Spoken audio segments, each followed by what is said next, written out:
बिस्मिल्लाहिर्रहमानिर्रहीम। अस्सलामुअलैकुम। हकीम मोहम्मद इस्लाम मुग़ल आपसे मुखातिब है। अल्लाह ताला का फरमान है व इज़ा मरिज़्तु फ़हुव यशफ़ीन। तो दोस्तों, अल्लाह ताला ने जो भी बीमारी इंसान के अंदर पैदा की उसका इलाज भी इंसान को सिखा दिया।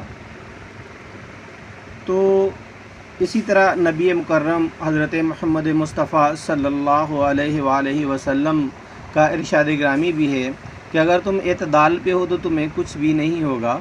तो एतदाल का मतलब अपनी हदें कायम करना है। खाना जो है वो थोड़ी भूख रख के छोड़ दिया जाए, पानी ज़रूरत के मुताबिक इस्तेमाल किया जाए। तो अमराज जिस तरह जन्म नहीं लेती, बिल्कुल इसी तरह दोस्तों जब हम कुछ गैर ज़रूरी खुराकें खाते हैं, कुछ गैर ज़रूरी माहौल अपनाते हैं तो बीमारियां फिर हमला आवर हो जाती हैं। तो दोस्तों, हमारा वीडियो चैनल जो कि यूट्यूब पर है वो हकीम इस्लाम मुग़ल के नाम से है। तो हमारा यूट्यूब चैनल सब्सक्राइब कर लें ताकि आपको हमारी रोज़ाना की बुनियाद पर वीडियोज़ मिलती रहें। हमने मर्दों की अमराज जो है उनका सिलसिला शुरू किया हुआ है। तो हम इंशाल्लाह एक एक मर्ज़ का अहाता करेंगे। तो हमारी मुकम्मल वीडियो देखने के लिए हमारे साथ रहिएगा। हम आपको जिस मर्ज़ का आज नुस्खा बताने जा रहे हैं, इस मर्ज़ को जरियान कहा जाता है। जरियान, तो जरियान का जो लफ्ज़ी मफ़हूम है वो ये है कि बहना। तो आम तौर पे मतलब है कि जो मवाद गिरता है, बहता है, वो बिला इरादा जो बहता है उसको हम जरियान कहते हैं, मनी का मवाद। और कुछ लोग इसको दांत गिरना, कोई धात गिरना, इस तरह के नामों से भी जानते हैं। तो अनजाल और जरियान में एक ख़ास फ़र्क है कि अनजाल वो है कि जो सोहबत के दौरान जो मनी का अखराज होता है उसको अनजाल कहते हैं और वो दूर जाके गिरती है। जबकि जरियान में मनी बिला इरादा खारिज होती है।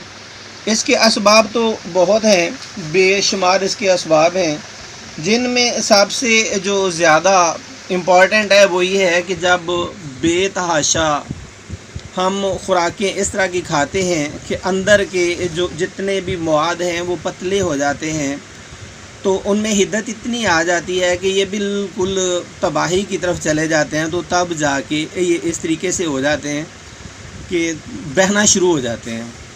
तो मर्द का जो है उस वक़्त जिस्म वो इंतहाओं पे होता है, गर्मी में आंखें भी जलती होती हैं, बुरा हाल होता है उस बंदे का। तो नाज़रीन, एक इसके अलावा होता है जरियान मज़ी। मैं इंशाल्लाह उस पे अलग से वीडियो दूंगा, उसका अलग से इलाज बताऊंगा। तो जो आज की है वो स्पेशल है जरियान हकीकी, जो कि पेशाब से पहले या बाद में लस्सी की रंग की धात आया करती है, मनी आया करती है। ये उस मर्ज़ का इलाज बताए दे रहा हूँ। और ऐसे मरीज़ अमूमी कब्ज़ के शिकार भी हुआ करते हैं, खुराक में बेतदाली और कब्ज़।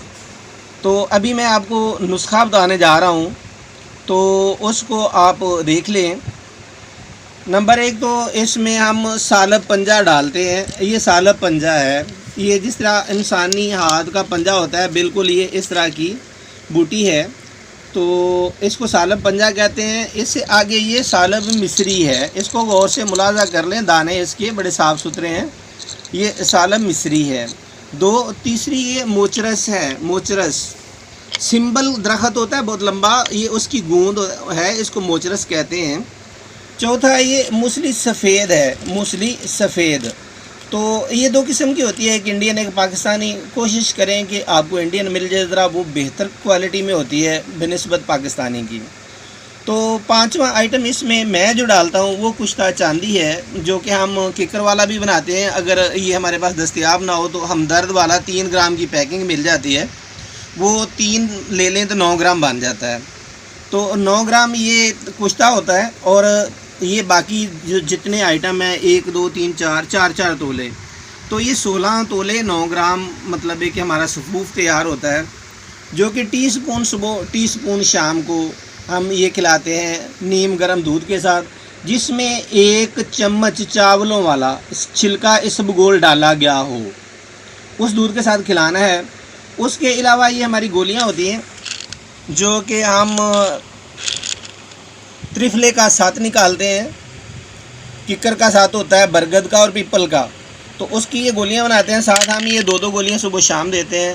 تو اللہ کے فضل سے 1 ماہ کے اندر حقیقی جریان فنا ہو جاتا ہے۔ تو ہماری اگلی پوسٹ جو ہے وہ انشاءاللہ جریان مزی پہ ہوگی، تو ہمارا ویڈیو چینل سبسکرائب کرنا نہ بھولیں۔ اور اس مرض کے لیے ہم ایک کشتہ بنایا کرتے ہیں جس کے ہم ککھ دیتے ہیں، ککھ۔ تو چونکہ آج کل خوراکوں کا رجحان اتنا اچھا نہیں ہے، اس لیے اتنی تیز ادویات جو ہیں وہ بعض اوقات خوراک پوری نہ ہونے کی وجہ سے نقصان بھی کر جاتی ہیں۔ تو اس لیے ایسی جو کشتہ جات ہیں ان سے ہم پرہیز ہی کرتے ہیں، تو جو نیچرل کشتہ جات ہیں وہ ہم ضرور یوز کرواتے ہیں۔ السلام علیکم، بہت شکریہ۔